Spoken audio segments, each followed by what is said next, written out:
This week, the Pew Research Center released a new survey asking Americans about the Zimmerman verdict.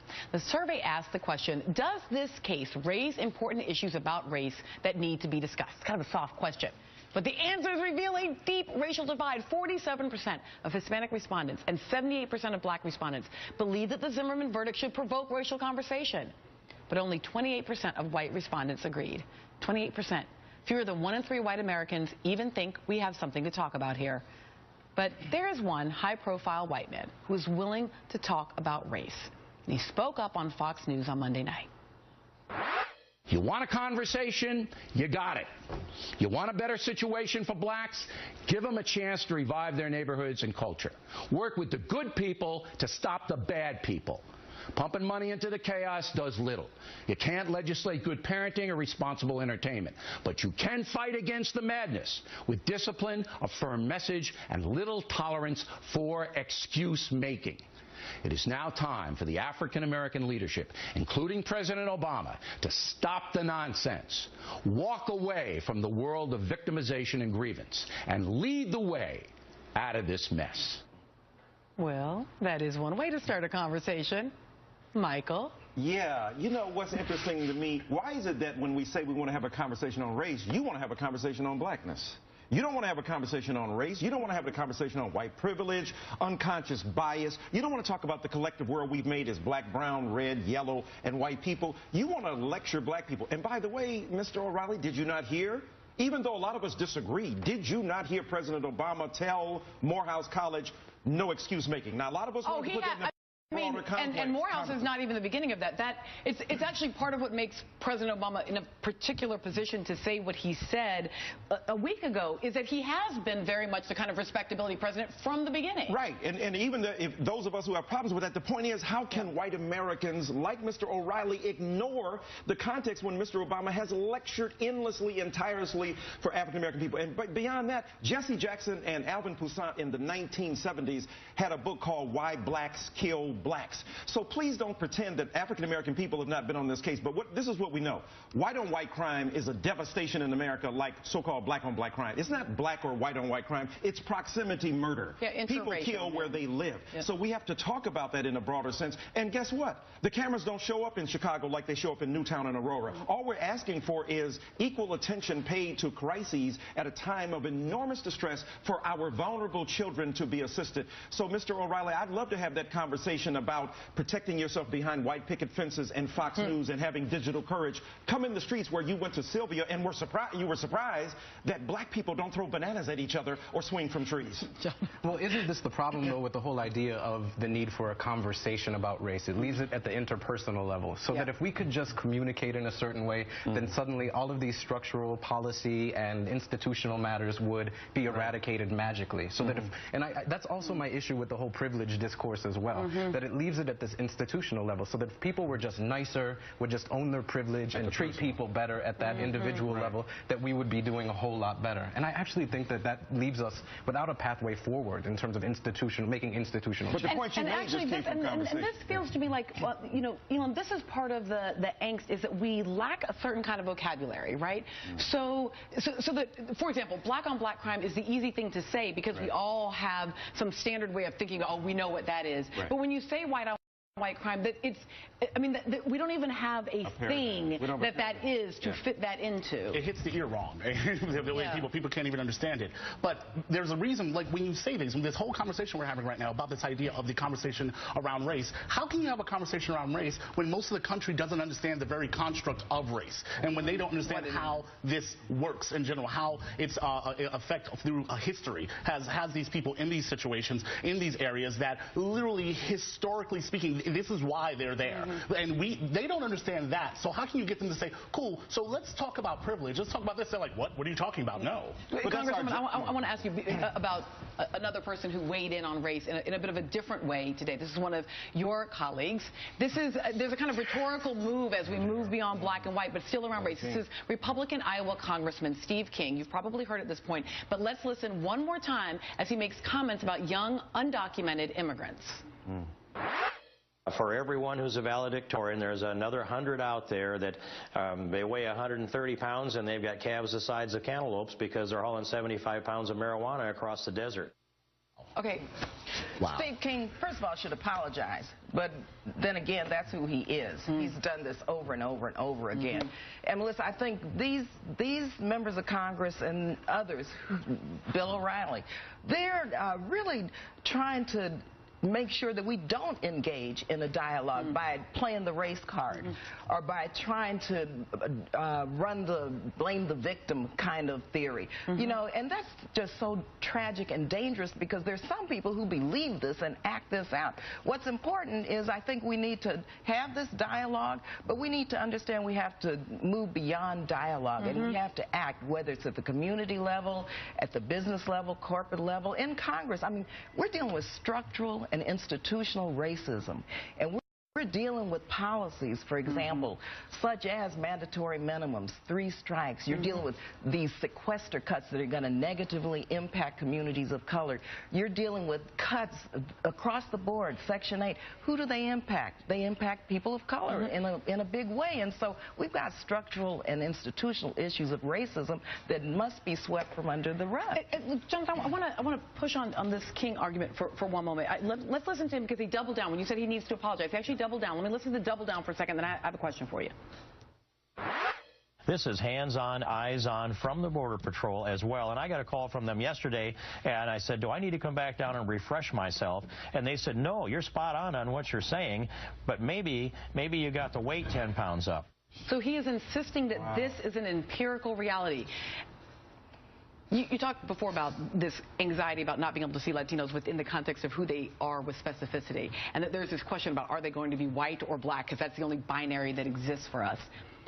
And just accepting that premise for a moment, if there was a moment when Latinos could have been thinking, well, you know, we're going to go with whiteness because that seems to work out in America, right? And so to the extent that we can bring together the trappings of whiteness, we'll go with that. This feels like the rhetoric that is like, oh, okay, well, apparently we're not going to get to be white. So it actually generates a kind of political coalition that might not otherwise exist. I mean, it's the great irony about the conservative effort to recruit Latinos to their movement, right? That they stumble over themselves by making these kinds of comments. But it speaks to the way that we need a new racial common sense altogether. I mean, the way that, so it doesn't measure out empirically. What Steve King's saying just doesn't work out empirically. And you see that people are rejecting this common sense. The Dream 9, the young people who are just rejecting our current way of thinking about immigration altogether. And we need a new way to reimagine what immigration could be. What would it look like to have a citizenship of the Americas, right? Lo and behold, what if we had new categories, new discourses, new ways of thinking about rights? And this is why it's connected to the conversation about the African-American experience, because these are joint experiences of exclusion. Can I say that, but also what's interesting is that, you know, they've done all these studies so that when certain immigrants come here, they have notions of blackness, regardless of where they're from, so that they're very negative because they've imbibed and internalized unconsciously the poison that's been spewed from America. And then, you know, there's a huge difference between being a white Cuban from, say, Miami and a black Dominican from New York. So we know that internecine squabbles among Latino communities, all of which experience hierarchies of color as well. If Elian Gonzalez had been from Santiago de Cuba as opposed to Havana, he would have been sit back with a Snickers bar saying, have a good time. But the contestation over whiteness operates within the context of, I think, Latino identity as well. And what you're pointing to is the seductive character of whiteness that increases its capital by saying, join with us, as opposed to joining with the black dimensions of Puerto Rico that we saw in that juror. I think that has to be articulated as well. You know, I mean, it's such an important and difficult conversation. And the one thing I will say is, you know, the Fox MSNBC thing happens sometimes, but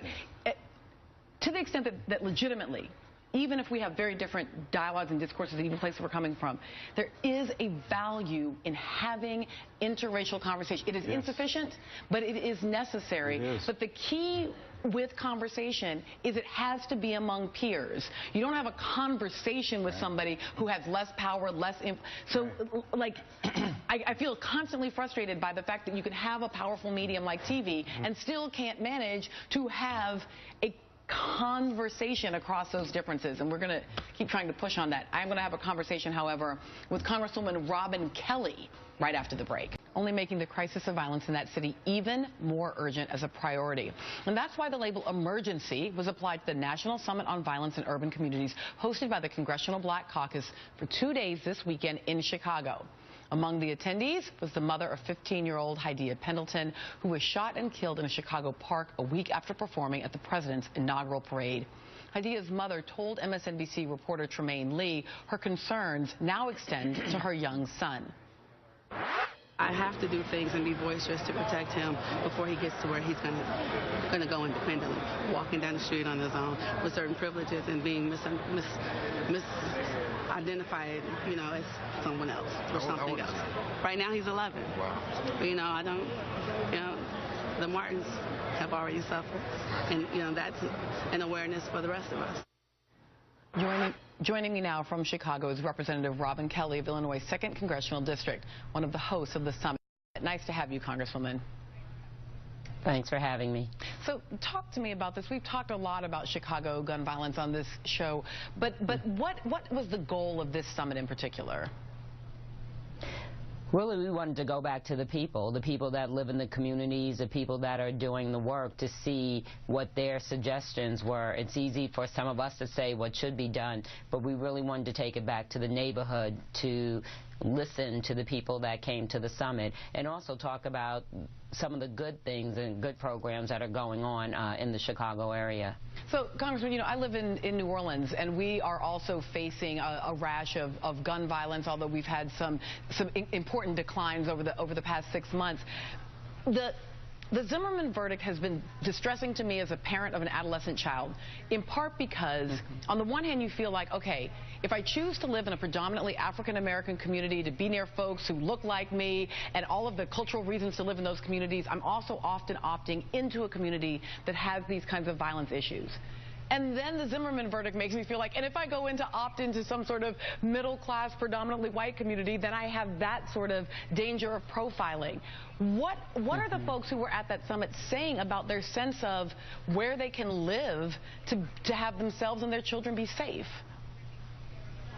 You know, it's interesting because that, to my knowledge, wasn't talked about that much. What really came up a lot of times was, you know, what our kids need. We don't want our kids on the block, but as the youth were saying, but they don't have anything to do, that we've taken away the community centers. We don't have the resources. We need a youth initiative where we're putting our youth to work, at least during the summer, where there's internship programs, where adults are coming in caring about the youth, loving the youth, where parents are parenting. Those are more of the things that came up, like, what about us? Hold for me just one moment. I want to come out to you, Professor Dyson. You actually had testimony here. What did you have to say? What do you think are the key things that ought to be driving our conversation around this? Well, yeah, I had the privilege of speaking with Trayvon Martin's father there, and Kwesi Mfume and others. And it's extremely important to talk about the things that the right wing thinks we're not talking about. When you talk about Chicago, you're talking about depopulation. They lost 200,000 people, which means that you lose social capital, you lose jobs, you lose industry. Then you talk about the fragmentation of the gangs, because when you disperse the heads of the gangs, the body acts errantly. And it sounds ironic to say there's lack of discipline, and therefore they do drive-by shootings and the like. And then thirdly, we talk about the way in which there is a lack of attention paid to those who are at the bottom of the boat. So that depopulation and gang fragmentation has to deal with also the radical demoralization of poor people in this country. When you put all that stuff together, it's a powder keg and it's going off. And what I suggested is that we have, both from the White House down to everyday society, use the bully pulpit to say, continue to speak out against so-called crime in these areas, but also talk about resources. Neighborhood Youth Corps in Cedar, when I was a kid, you had a chance to get a job. And if you don't even have a chance to get a job, you don't know what it means to report to work, to make a decent wage, and to feel good about doing an honest day's labor.